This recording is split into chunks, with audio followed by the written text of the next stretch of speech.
I can't believe I'm making this video because, my dad just started watching the channel. My whole family knows about the channel. So now they're going to look at this video like, oh, great, this guy's a loser. But in any case, oh, man.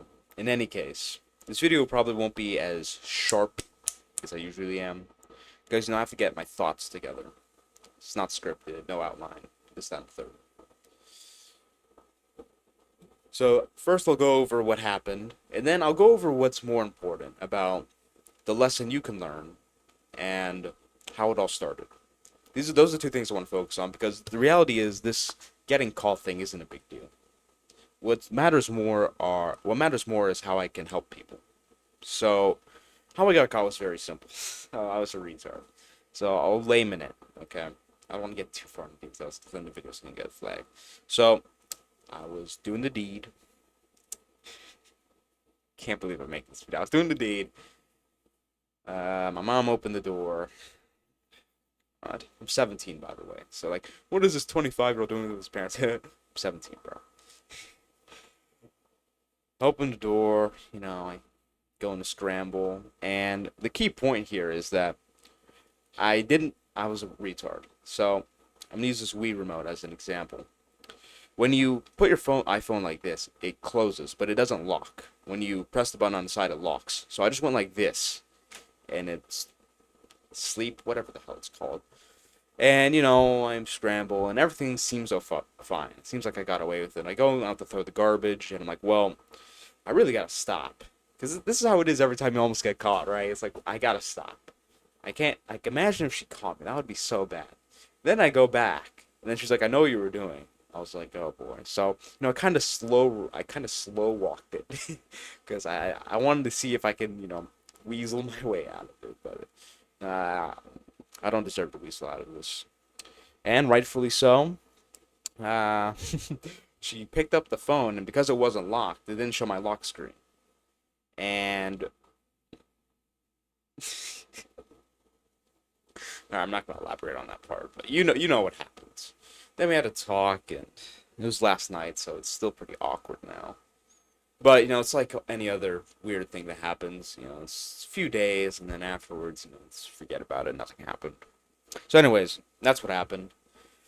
Nothing too interesting. I don't think that's a particularly special story, but I want to talk about first I'll talk about how it all started for me. And it's actually quite sad in some ways.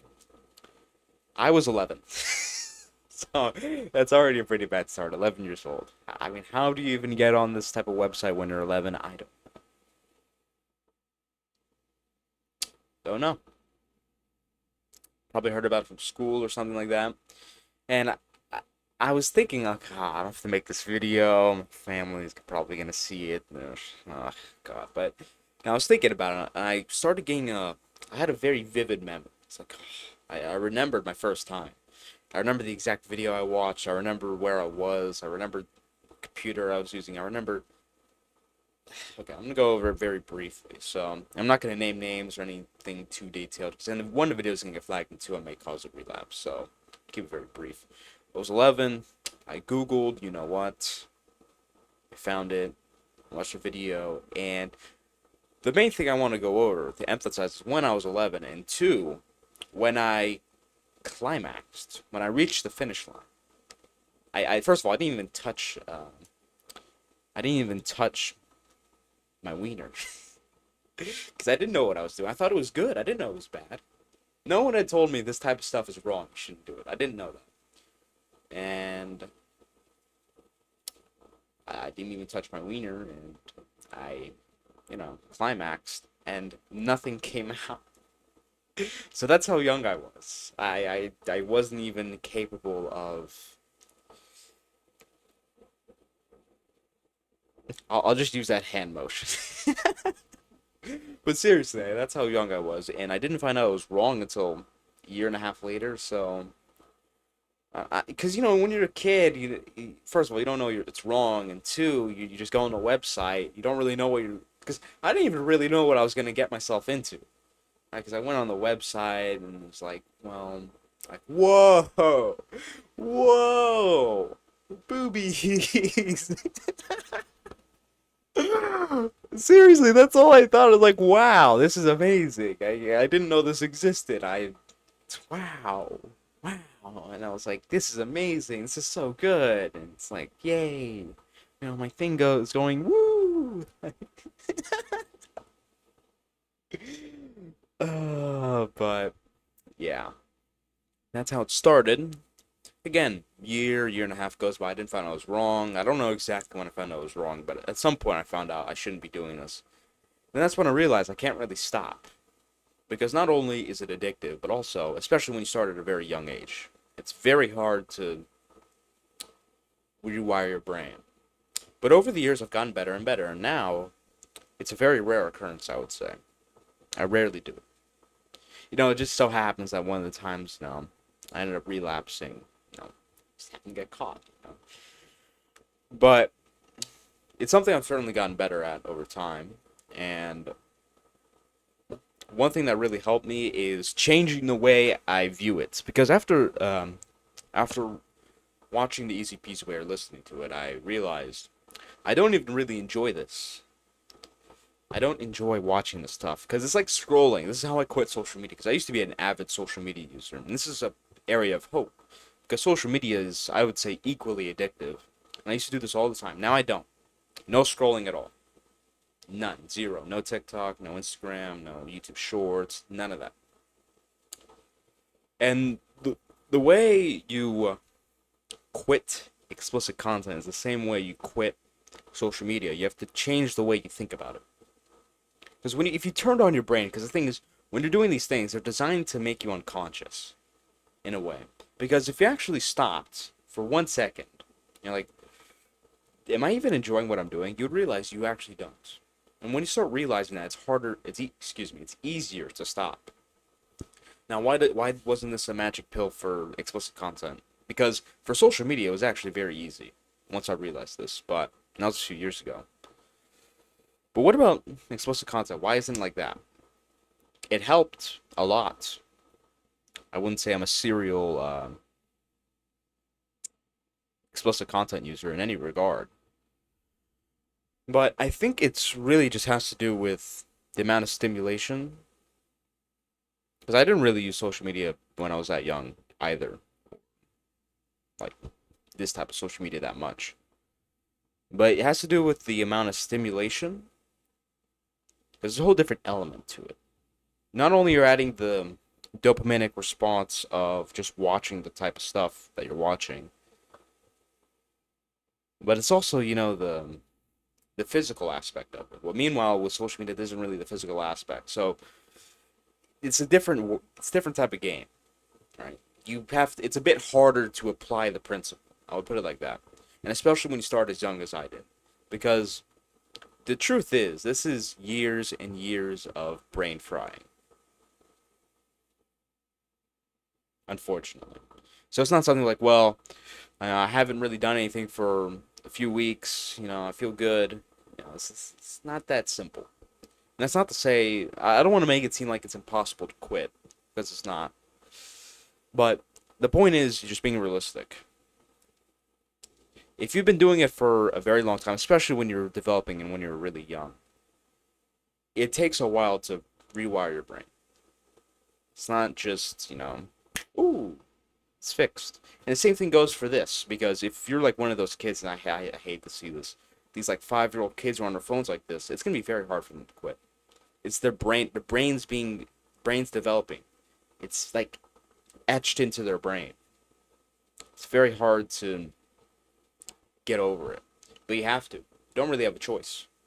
You can't just say, well, I started when I was 11, so now I'm addicted for life and I'm a loser. Can't do that. No one cares then. No one cares enough to, start a GoFundMe for you to, get your life back together. And that won't even help. I mean, what is money going to do? This is a mental issue. Now, another point I would like to address is that some people, and I hate to be arguing on this side, but I argue for the truth. A lot of people go like, well, I watch explicit content, so I can't get anything done. I can't work out. I can't start a business, blah, blah, blah, blah. No, that's not true. That's an excuse. That's, Because we talk about how bad it is, and it is really bad. But then they just take, well, it's really bad, so therefore I can't do anything else. And the truth is, I mean, the truth is, some people, especially these no fap retention YouTubers, they overplay it, truthfully. And I hate to be on this side of the aisle because I don't support this in any regard. I'm vehemently against explicit content, but they overplay it. They say, well, if you don't stop, you're not going to be able to work out. You're not going to be able to start a business. You're not going to be able to do this, blah, blah, blah. Maybe you can't do it as effectively. I'll give you that. Maybe you can. But you can still do it. I mean, I was heavily addicted when I started my business, and it still went fine. You know, I haven't completely kicked it, and I'm still working out consistently. I don't miss workouts. The workouts are high quality. I would say it really only starts, completely making you a useless little worm when you have gone really far into rabbit hole. And thankfully, I haven't gone that deep. Somehow. I don't know. I think to not get down that deep, you have to at least try. You can't be one of those people like, well, you know, it sucks for me. I'm addicted. I guess I'm just gonna stay addicted. No, if you at least try, you're not gonna get all the way down in the hole. But some people, they don't try and they get all the way down the hole, and that's when they start liking really weird things. That's when they start liking, feces, maybe even kids. I don't want to get too much into that, but you know what I mean. That when you get that far down into the hole, you start gaining really weird interests. So yeah, so what we'll talk about? Talked about the incident. Talked about how young I was when I started. I talked about how you can't use, explicit content as a shield for your transgressions, for your laziness. Because the truth is, you can still get things done while doing it, and that's not a message of support for it. That's just me speaking reality. Okay, doesn't mean you should do it. Because again, you have to be nuanced here. You can't be just taking sides because neither of these sides are productive. Next.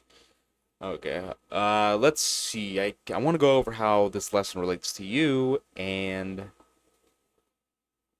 the action plan. I'll go over the action plan first. I'm not sure, to be honest, because it's really just the same thing over again. The main thing that helped me was the easy peasy way. Make sure my mic's actually on. Yeah. That's really been my only major breakthrough, to be honest. Everything else, being productive helps a lot, and I think that's really going to be the action plan from now. Action. The action plan is action. But, trying to get things done, move things forward. Because days where the addiction isn't that hard to curb, to be honest, because, I imagine a crack addict and they're at a family party or something like that, and they're like, "Oh, I need it, I need it, I need it, I need it." But when it comes to explicit content, it's not like that. When you're actually out and about in the real world doing stuff, you don't care. It doesn't even cross your mind. It's only when you're alone and it's quiet, you're kind of bored. That's when you start doing it. So a really effective way is just being busy. You have to be more busy. That's simple. Again, just pounding the idea into my head that I actually don't enjoy it. Praying a bit more will help too. So that's the action plan. I'll go into how this lesson relates to you. You have to think about it.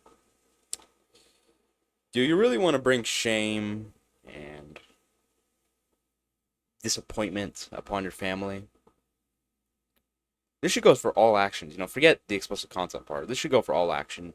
When you do something, is this something your family can be proud of? And don't go all the way with this. If your mom's just kind of hates you or something like that, and it's just like, oh, why is my son starting a business and making money? That's bad.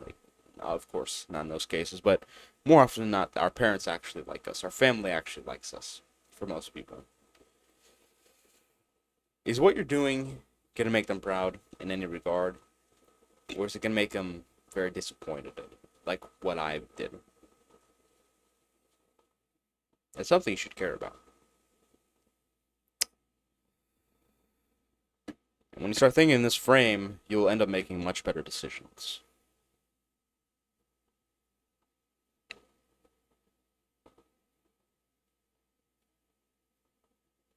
I think that's a good point to leave it on. Don't get caught with your hands in your pants. Lesson of the day.